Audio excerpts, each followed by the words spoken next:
This is my second attempt. As you know, sometimes tech problems happen, so if there's a little blip of a live feed, I'll try to rectify that on YouTube here shortly. I hope you're doing well. It is December 4th, 10 a.m. It's the morning after Purdue beat Iowa in a very, very ugly game.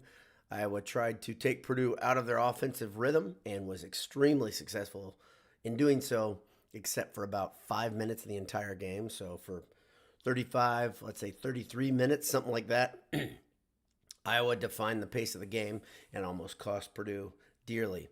As everybody knows, it felt like an anticipatory a rite of passage of sorts. It didn't feel like championship environment. It just felt like something great was about to happen because of the pending potential number one. You guys know my thoughts on the AP already. If you watch this show regularly, I have no faith in the voters. I have no faith in the media in that way to do their job. So call me a skeptic. Call me whatever you'd like. I'm not going to believe it until I see it. But Purdue improved to 8-0 on the season and 1-0 in the Big Ten in their opener. There's some interesting and noteworthy things that happened. I'm sure you watched, heard, looked at stats. One of the big things that I thought was interesting is the physicality that Iowa played with reminded me a lot of Wisconsin. It's kind of a great equalizer when you play that brand of basketball, and they paid for it in the foul count. They had a lot of fouls very early. It looked like they were going to have a bunch of guys foul out. I think they had two foul out. Nope. They just had one guy foul out. It was Rabraka, who's a transfer from North Dakota State or something like that. But they should have had three or four foul out, I felt, because of the way they're playing. But there was about a 4-minute period towards the end of the first half where the refs just simply swallowed their whistles. One very noteworthy play was when Ulis from Iowa undercut PJ Thompson, and it made a big difference to Purdue because Thompson was hurt on the play. There's a couple, not many, but a couple people on Twitter are saying, "Oh, he didn't do it intentionally. That was completely accidental." But if you look at the play, and Jay got really angry at it, he posted on the Boiled Sports how bothered he was by this play. But if you look at the play, there's nothing for Ulis to go for on the other side of Thompson. There's nothing over there. There's no ball there. There's no other Purdue player to guard or pick up. There's dead space, and Ulis saw an opportunity, I think, to take out Thompson, and he did it. And we discount this as normal human beings who are just sometimes uncoordinated and maybe a little clumsy. College athletes, especially big-time Division I college basketball players, are some of the most coordinated people you will ever meet in spite of their size and length, especially the guys who are guards, and he's a guard. He's 6'3", 6'4" guard. And he took out PJ Thompson, and it hurt Purdue. Thompson was hurt for the rest of the game, was not super effective bringing the ball up, didn't have his quickness. I think he came down on his right hip, so every time he stepped, he felt it. When he came out of that game immediately after, he stayed standing on the bench as to not tighten up his back and his hip. I think that was directed by the trainers. Came out still sore in the second half, not right. Hunter had to play a lot more point than I think Painter really wanted him to. Hunter struggled against the pressure. Thompson also had a turnover against the pressure. And that full court hyperextended trap that Iowa was playing was really the difference maker for Purdue. And if other teams see this, which I'm sure they do, they're going to try to do the same thing. So what Purdue needs to hurry up, find out in a hurry up and do is find a way to break the press. It was a relatively simple trap. I think it's a relatively simple press to break too.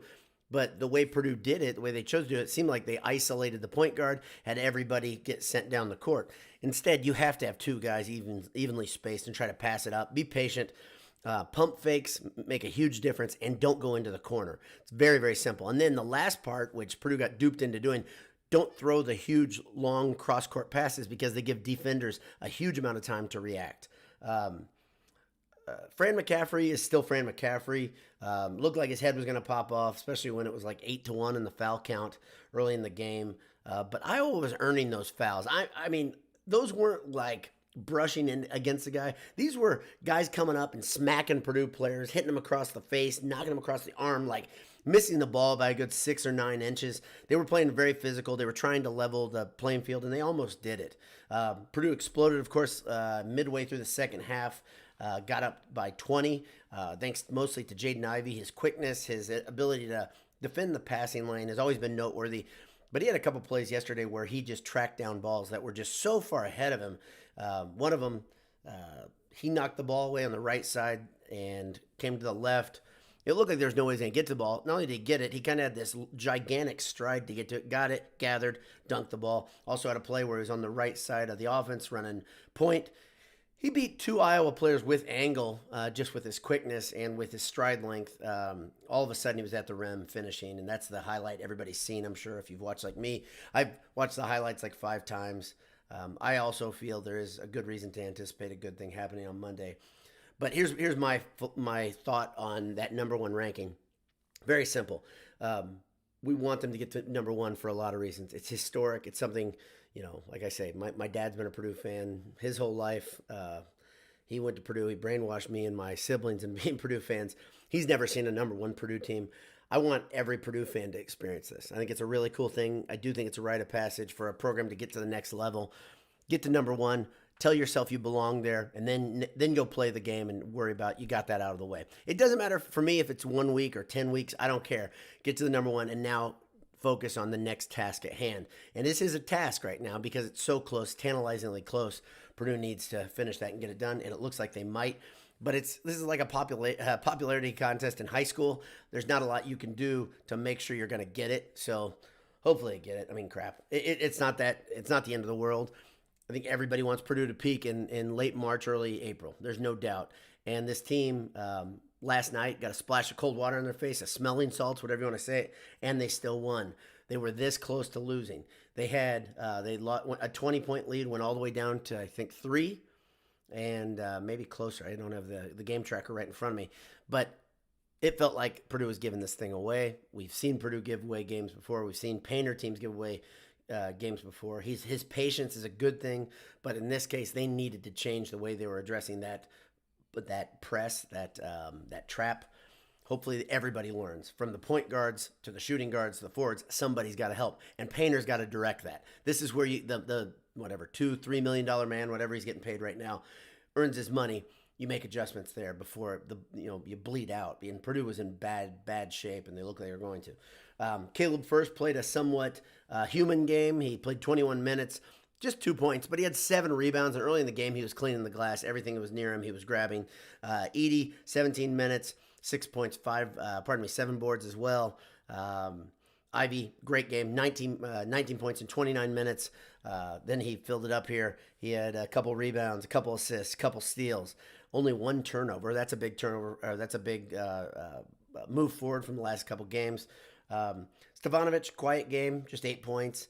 He was needed. He got in foul trouble, and I think that hampered the way he was being rotated in. He also had some really, really bad passes. I think he's had 6+ assists the last 3 or 4 games. He only had 2 assists last night, and he had a turnover. But I thought he had 1 more that he may have not gotten credit for. Trey Williams, his big story was cleaning the glass. He was very, very good on the board. Let's see, 24 minutes, 13 points, 18 rebounds. Very solid Travion Williams type of game. He's showing that emotion again. He's putting guys on his back when he has to and taking them to the promised land. Looks like he's doing great things there. Gillis, though, got my game ball. And the reason he got my game ball is his efficiency. 18 minutes, 12 points. 6 and 6 free throws, 2 for 2 3-points, 2 for 3 field goals. So in 3 field goals, he scores 12 points. He was clutch on the free throws when Purdue had a couple guys that were missing the back end of free throw attempts. Easy for me to say. And because of that, though, because of Gillis's effort and his energy, Purdue moves on. Eric Hunter's got to get better. Plain and simple. Eric Hunter's a great player. He's a solid guy. He's a really good leader.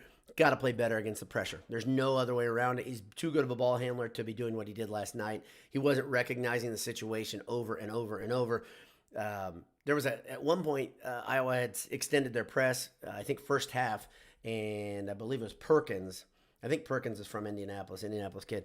And Perkins had 3 fouls in the first half, and he was playing up far on the trap. And you go right at that guy because he was trying to play a sag where he'd play the passing lane, dribble right into his gut, keep his shoulder down, dare him to get that foul. Because he had, I think, 2 places in one possession where he knocked the ball away because Hunter was trying to throw it over the top of him. and it simply was not working. Go at that guy, get the fourth foul before the end of the first half. If they want to extend and have a guy in there, make them pay. And I wanted to see Fran pay for that stupidity. I thought this was really dumb and bad coaching on his part, but he rolled the dice and he won. And Painter and Purdue nearly lost because of that. Purdue wins 77-70. That's the biggest thing. Lots of lessons to be learned in the wake of a win. That's a good place to be. And let's be happy. Let's see what happens on Monday. I'll be back here probably with some sort of quick cast and reaction to the polls on Monday afternoon. I think they come out at 1 Eastern time, 1 or 2. I can never remember. But let's see what happens. If nothing else, give you something to grin about. And let's reiterate, this has never happened to Purdue. That is just an incredible stat to me, that this program, as good as it's been, as many great teams. I mean, Painter's had a pretty damn good career at Purdue, but let's not discount Gene Katie's time. If you're too young to remember it, Purdue was a number 1 seed in the tournament over and over, and they never got a sniff of number 1. That's pretty amazing. And I can think of 4, 5 Purdue teams that seemed like they should have gotten to number 1 that never did. And it looks like this team's going to get to number 1. That matters. That matters for the program. That's a big deal.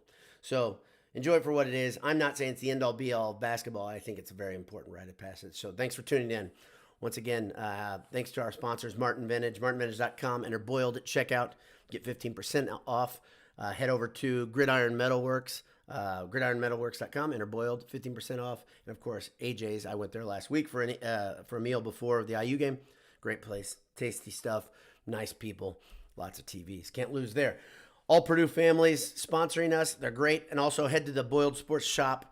Pick up something last minute. It'll get to you by Christmas. Jay's fulfilling the orders, just FYI. So you get the best service in America and the most handsome service. Jay Money will treat you right. Thanks a lot. I actually have an order of stickers I have to send out. So somebody ordered stickers this week. Jay ran out of his stock. I have a couple to send you. I can't remember who you are, but I've got the email. So you'll be getting your sticker soon if you're that person. So have a great day. God bless you. We'll talk to you soon. Hammer down. We'll see you.